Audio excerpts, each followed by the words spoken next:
Bienvenidos a su canal de la Iglesia Bíblica Bautista Razón para Vivir, con el pastor Jared Suárez. Vamos a orar a nuestro Dios. Señor y Padre nuestro, gracias porque nos das tu palabra para que podamos crecer en tu gracia y en tu conocimiento.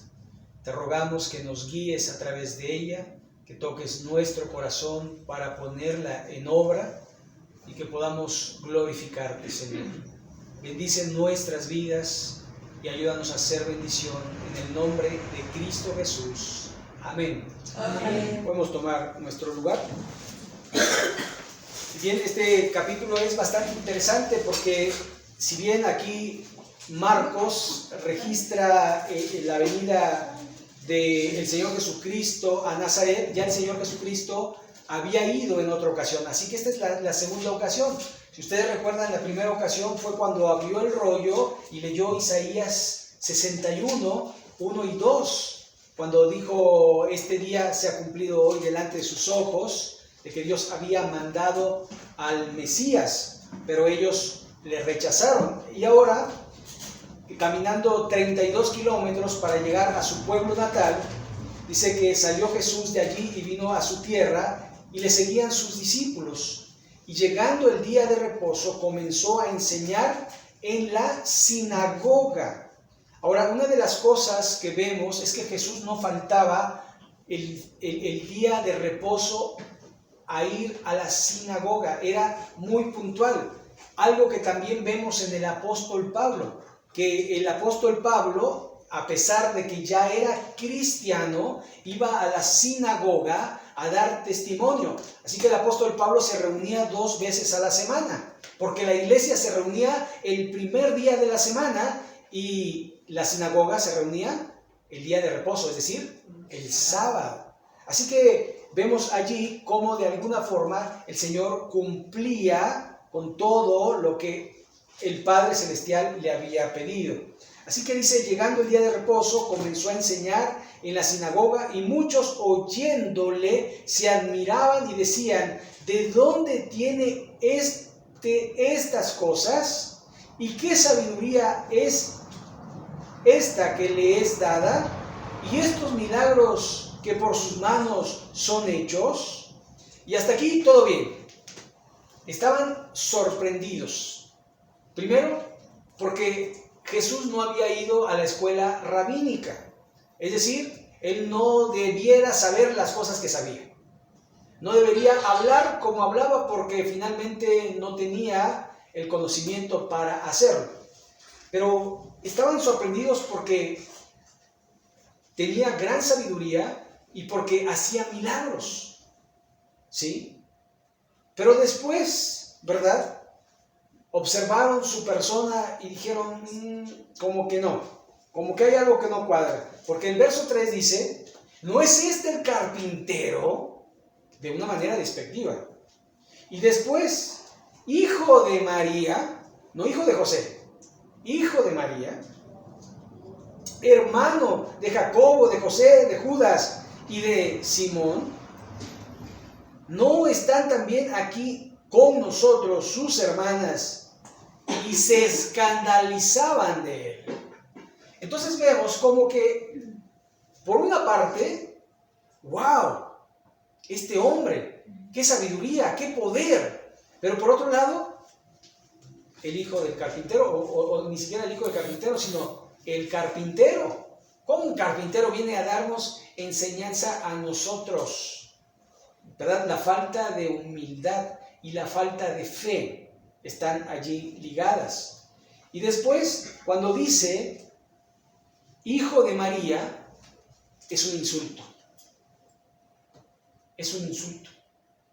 En Juan 8, el Señor Jesucristo, hablando con unos discípulos que habían creído en él, imagínense, ellos le dijeron: nosotros un padre tenemos.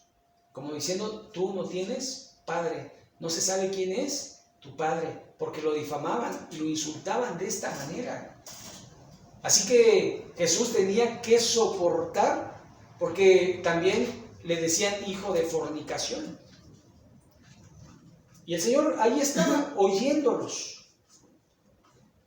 Hermano de Jacobo, Santiago, y cuando usted lea la epístola de Santiago, es este Jacobo, hermano del Señor Jesucristo, y también líder de la iglesia en Jerusalén.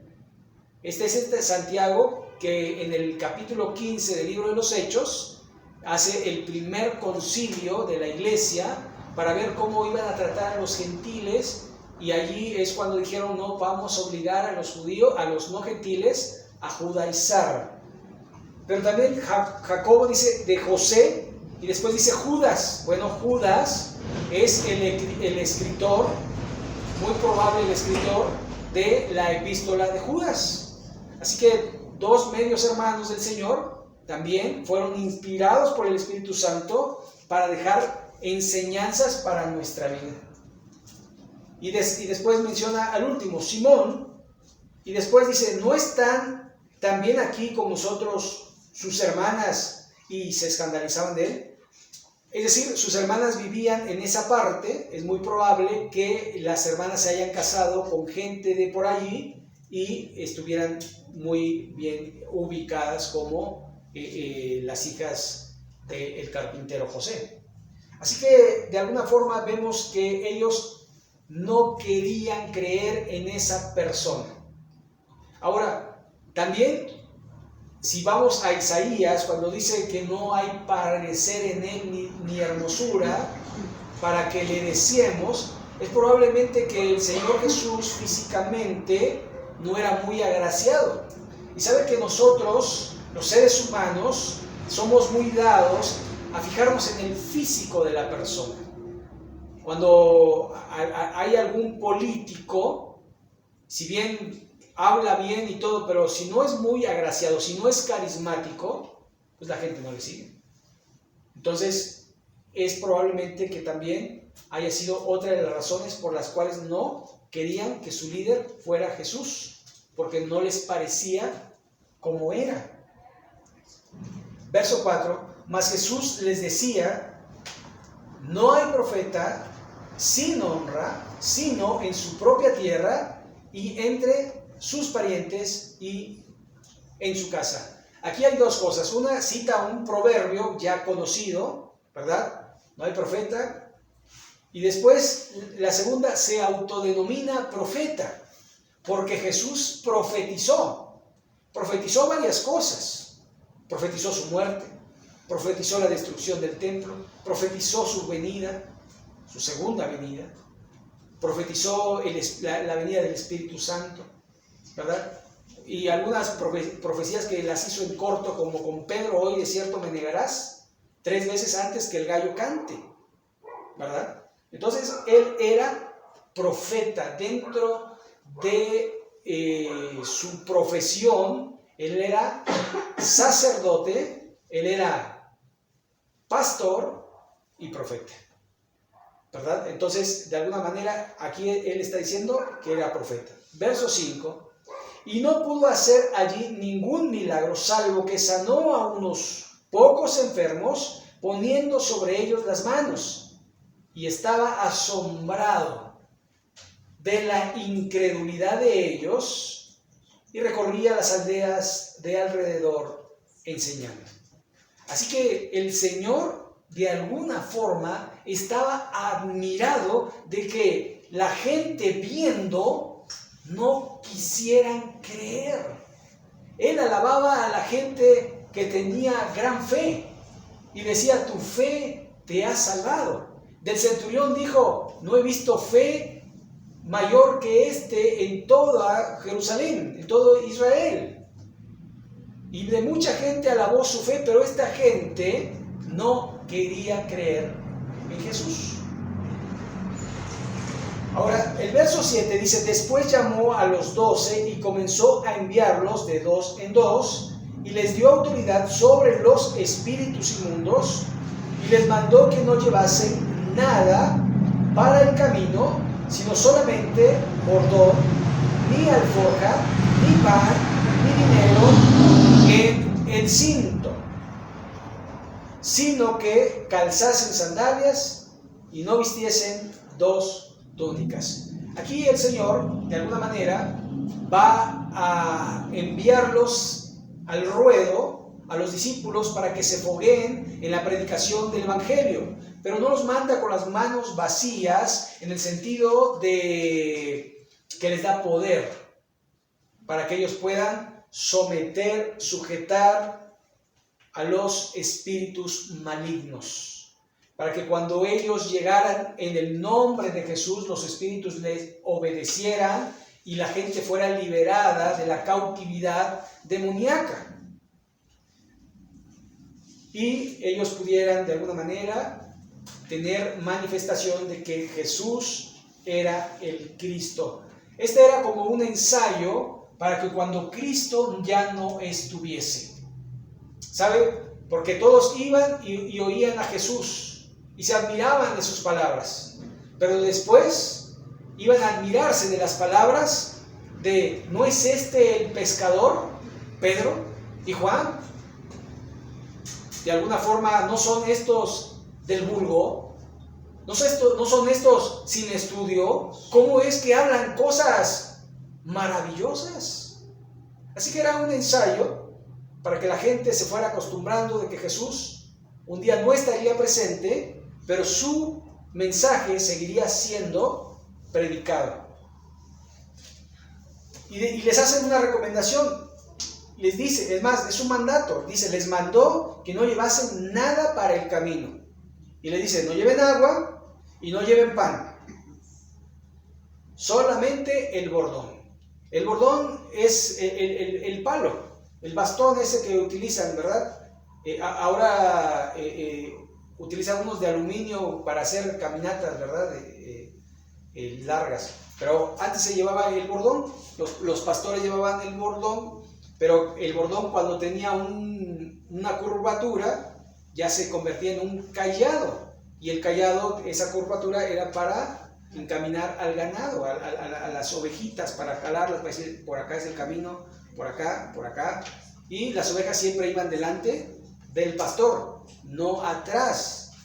Cuando las ovejas iban atrás del pastor, no adelante del pastor, porque el pastor no es arriero, sino es pastor. Entonces la manera era guiar, no arriar, ¿verdad? El pastor no debe de estarle diciendo a la gente, haz esto, haz lo otro, no esto, no aquí, no allá, sino de alguna manera dar indicación, y las personas tienen que obedecer a Dios.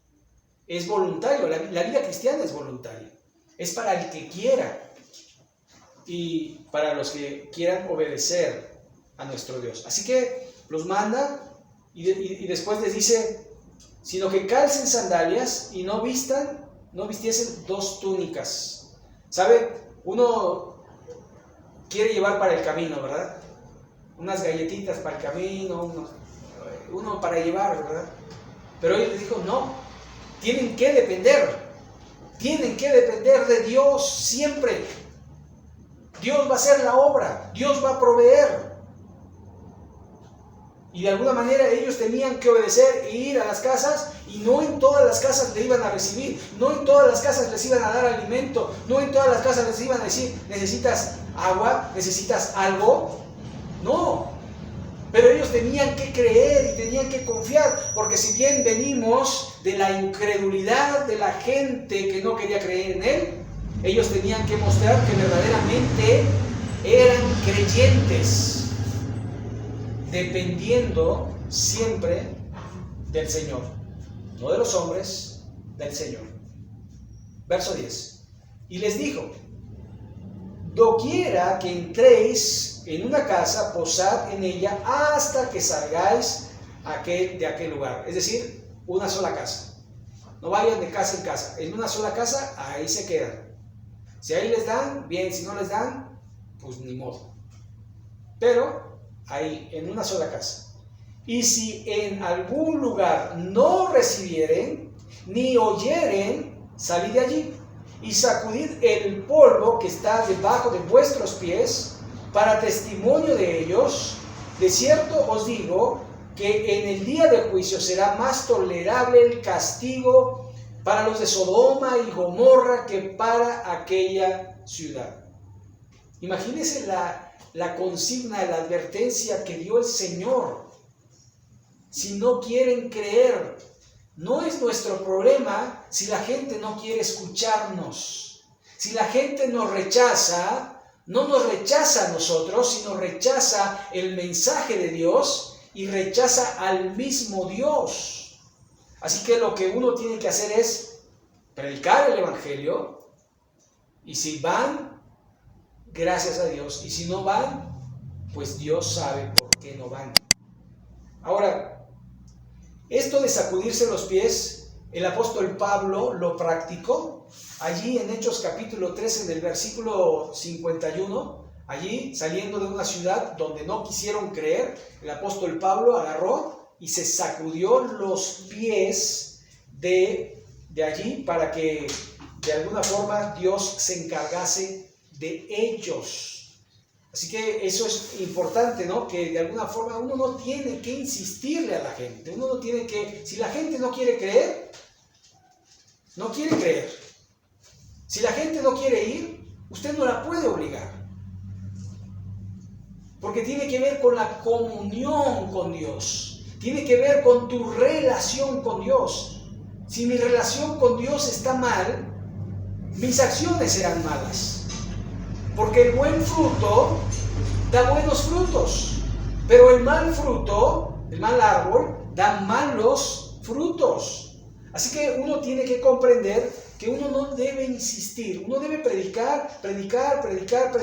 Y si la gente de plano rechaza, como algunas personas han dicho, a mí no me hables del Evangelio, a mí no me hables de tu religión, a mí no me hables de tu Cristo, a mí háblame de cualquier otra cosa, pero de eso no me hables.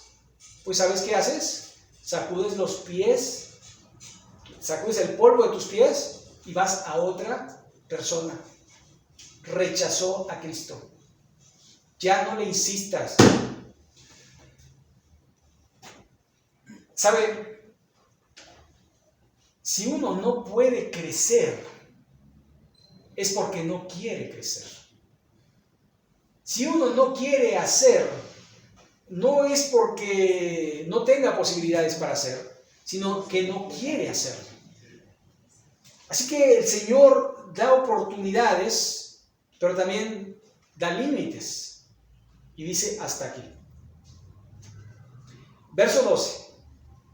Y saliendo predicaban que los hombres se arrepintiesen y echaban fuera muchos demonios y ungían con aceite a muchos enfermos y los sanaban. Ahora, aquí vamos a entender una cosa. La predicación es arrepiéntete. ¿Arrepiéntete de qué? De tu pecado. ¿Qué es pecado? Transgresión delante de Dios. Y a veces tenemos que enumerar los pecados: mentir, robar, levantar falso testimonio, el adulterio, la borrachera, etcétera, etcétera. Tenemos que decir cuáles son los pecados. Arrepiéntete de tu pecado y cree en el Señor Jesucristo. Ese es el Evangelio. Arrepiéntete, arrepentíos y convertíos. Eso predicaba el Señor Jesús, eso predicaba Juan el Bautista, eso predicaba el apóstol Pablo y los demás apóstoles. Arrepentíos. Tenemos que arrepentirnos de nuestro pecado. Si no nos arrepentimos, seguiremos pecando. Tenemos que arrepentirnos de nuestro pecado. El verso 13 dice, y echaban fuera muchos demonios. Esto demostración que el poder venía de Dios. Esta era la primera parte para que la gente creyera. Eran señales. Así, tú dices que me arrepienta, tú dices que Jesús es Dios, ahora demuéstramelo. Y había formas de demostrarlo en aquel tiempo, echando fuera demonios, sanando personas y haciendo otro tipo de milagros. Porque decía, ungían con aceite a muchos enfermos y los sanaban. En la época del Señor Jesús y anterior, era muy común ungir al enfermo con aceite. Era un aceite de olivo con hierbas que de alguna manera ayudaban a reconfortar a la persona y le ayudaban a tener ánimo para poder sanar. Pero en este caso Después vemos que era el poder del Señor que levantaba a los muertos. Era Dios. Y de alguna manera todos enfermamos. Así que la enfermedad no viene de Dios porque es parte de la naturaleza del hombre. El hombre enferma, el hombre se corta, el hombre sufre. Los seres humanos en el mundo tendréis aflicción. Pero surgen las enfermedades y las circunstancias de la vida con un propósito. Dios tiene un propósito en medio de la enfermedad, y el primer propósito marcado por Dios en medio de las circunstancias difíciles, ¿sabe cuál es? Llamar nuestra atención a Él. Él quiere que volteemos arriba, porque en esos momentos decimos: Señor, ayúdame, auxíliame, sáname, provéeme, dame. Mientras tanto, si no hay necesidad, si no hay enfermedad, nos olvidamos de Dios.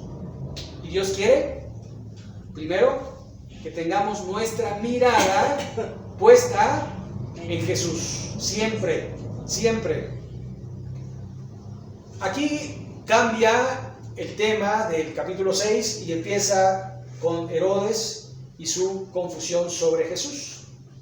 Oyó el rey Herodes la fama de Jesús, porque su nombre se había hecho notorio, y dijo: Juan Bautista ha resucitado de los muertos, y por eso actúan en él estos poderes. Si usted se da cuenta, primero habla acerca de eso y después relata la muerte de Juan el Bautista. Está un poco confuso, ¿no? Porque primero oye de Jesús y dice: Juan el Bautista ya está muerto, pero después parece que está en la cárcel, parece que Herodías y Salomé y demás, pero realmente ya Juan había muerto cuando el escritor Marcos había escrito esto. Y dice: otros decían, es Elías, y otros decían, es un profeta o alguno de los profetas. Al oír esto, Herodes dijo: este es Juan, el que yo decapité, que ha resucitado de los muertos. ¿Sabe? Herodes tenía un temor porque sabía que lo que había hecho no era correcto. Es decir, era un asunto de conciencia, porque nuestra conciencia nos acusa y nuestra conciencia como cristianos está potenciada. Y le voy a decir por qué. Porque el Espíritu Santo es nuestra conciencia. El Espíritu Santo es el que nos dice: no hiciste bien, estás haciendo mal, no debes de hacer esto, no debes comportarte de esta manera, haz esto, hazlo aquello. El Espíritu Santo nos dice cómo debemos caminar la vida cristiana. Así que nuestra conciencia está potenciada con el Espíritu Santo en los creyentes. Ahora, dice el verso 17: porque el mismo Herodes había enviado y prendido a Juan y le había encadenado en la cárcel por causa de Herodías, mujer de Felipe, su hermano, pues la había tomado por mujer. Ahora, Juan le decía: no te es lícito tener por mujer a la mujer de tu hermano. Pero no solamente esta Herodías era mujer de su hermano, sino el padre de esta mujer se llama Aristóbulo, y era medio hermano de los Herodes. O sea que era su sobrina, y aparte era la mujer de su hermano, y él la había tomado por mujer. Verso 18: porque Juan decía a Herodes: no te es lícito tener por mujer, tener la mujer de tu hermano. Pero Herodías le acechaba y deseaba matarle y no podía. Así que la mujer era mala, era perversa. La mujer, de alguna manera, allí se mostraba como una Jezabel cualquiera, que de alguna manera manipulaba y quería hacer su voluntad. Ahora, Herodes, aunque era malo, no era tan malo como su mujer. Verso 20: porque Herodes temía a Juan, sabiendo que era varón justo y santo, y le guardaba a salvo. Y oyéndole que se quedaba muy perplejo, pero le escuchaba de buena gana. Así que de alguna manera decía, este tiene algo. Y sí, yo sé que estoy mal, pero la Herodías no lo dejaba. De hecho, él lo apresa para protegerlo de su mujer. Verso 21. Pero venido un día oportuno en que Herodes, en la fiesta de su cumpleaños, daba una cena a sus principales y tribunos, a los principales de Galilea, entrando la hija de Herodías, danzó y agradó a Herodes y a los que estaban con él a la mesa, y le dijo a la muchacha, pide lo que quieras, yo te lo daré. ¿Sabe? Las mujeres astutas, las mujeres malas son muy astutas. Y envió a su propia hija a bailarle a su esposo, imagínense, y a los que estaban allí. La madre a su hija, exponiéndola. Y Herodes no se dio cuenta, porque se envolvió. Y mire la bobera del hombre, porque le dice, entrando la hija de Herodías, danzó, agradó a Herodes y a los que estaban con él a la mesa, y el rey dijo a la muchacha, pídeme lo que quieras, yo te lo daré. Y le juró, es decir, lo que me pidas, eso te voy a dar, hasta, dice, todo lo que me pidieres te daré hasta la mitad de mi reino. O sea, estoy dispuesto a... No sé si decía, bueno, si tengo a la mujer de mi hermano, ¿por qué no tener a la hija de la mujer de mi hermano? No sé si pensaba de esa manera. Eran personas perversas. Y mire, saliendo ella, dijo a su madre, ¿qué pediré? ¿Qué pediré? Y ella le dijo, la cabeza de Juan el Bautista. ¿Saben? Podía pedir alhajas, joyas, caballos. Podía pedir otra casa si quiere. Pero ella odiaba, porque seguramente Satanás estaba detrás de ella. Porque detrás de las personas perversas está el diablo. Entonces ella entró prontamente al rey y pidió, diciendo, quiero que ahora mismo me des en un plato la cabeza de Juan el Bautista. Y el rey se entristeció mucho, pero ya era tarde. Pero por causa del juramento y de los que estaban con él a la mesa, no quiso desecharla. Y enseguida el rey, enviando a uno de la guardia, mandó que fuese traída la cabeza de Juan. El guarda fue, le decapitó en la cárcel y trajo la cabeza en un plato y la dio a la muchacha, y la muchacha la dio a su madre. ¡Qué perversión! ¡Qué perversión! ¿Sabe? Aquí puntualiza a una persona, a una mujer, a Herodías. Pero en nuestros días estamos viviendo días perversos. Estamos viviendo, creo yo, los últimos días. Y cada vez está más complicado. En todo sentido. En todo sentido. Y ahora, como decía el hermano Enrique, con las guerras que hay, sabe que acaba de pasar un portaaviones estadounidense hacia el mar Mediterráneo. Así que un portaaviones es un buque enorme de guerra que lleva muchos aviones con bombas para atacar lugares específicos. Esto indica que hay una escalada de la guerra. Si bien todo el mundo dice alto al fuego en Israel, no hay alto al fuego. Al contrario, hay más fuego. Así que Israel es el foco de la profecía bíblica. Así que si algo pasa en Israel, la iglesia tiene que estar atenta, porque probablemente, no lo sé, porque nadie sabe el día ni la hora, pero algo sí sé y estoy seguro que está más cerca el día de la venida de nuestro Señor Jesucristo por su iglesia. Así que debemos estar atentos como aquellas vírgenes que velaban y estaban allí esperando a su Señor. Así que creo yo que de alguna forma vemos la perversión de una mujer, pero vivimos en tiempos peligrosos. Verso 29 y último: cuando oyeron esto sus discípulos, los discípulos de Juan, vinieron y tomaron su cuerpo y lo pusieron en un sepulcro. ¿Saben? Un gran hombre muriendo de esa manera. Era un hombre de Dios, era un hombre que creía en Dios, era un hombre que servía a Dios. ¿Cómo terminó su vida? ¿Fue feliz y para siempre? No, no.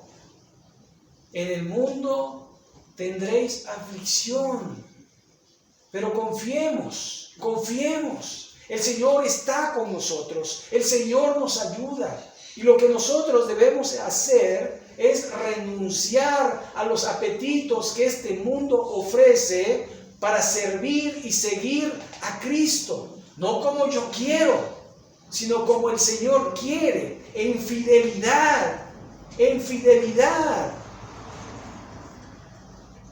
¿Sabe? El escritor de Hebreos dice, Hebreos 10:25, no dejando de congregarse como algunos tienen por costumbre, y cuanto más que ves que el día se acerca. ¿Sabe? Los cristianos debemos crecer en este tiempo más, debemos de predicar más, debemos de hacer más, debemos de glorificar más, debemos de renunciar más a las cosas de este mundo. Porque recuerden, no todo el que me dice Señor, Señor, entrará en el reino de los cielos, sino el que hace la voluntad del Padre, del que me envió, decía Jesús. Así que yo creo que es un tiempo para que nosotros seamos movidos a estar más y más cerca de nuestro Dios, más y más honrándole, más y más congregándonos, más y más haciendo su voluntad y no la nuestra. Vamos a orar. Les invito a ponernos en pie para así terminar en esta tarde. Vamos a orar a nuestro Dios. Señor y Padre, gracias porque eres bueno, gracias por tu misericordia, gracias Señor porque nos hablas, porque muestras el camino en el cual quieres que andemos. Ayúdanos a creer en todas tus promesas, ayúdanos a vivir conforme a esas promesas, honrándote y glorificándote. Señor, gracias por tu palabra que es viva y eficaz.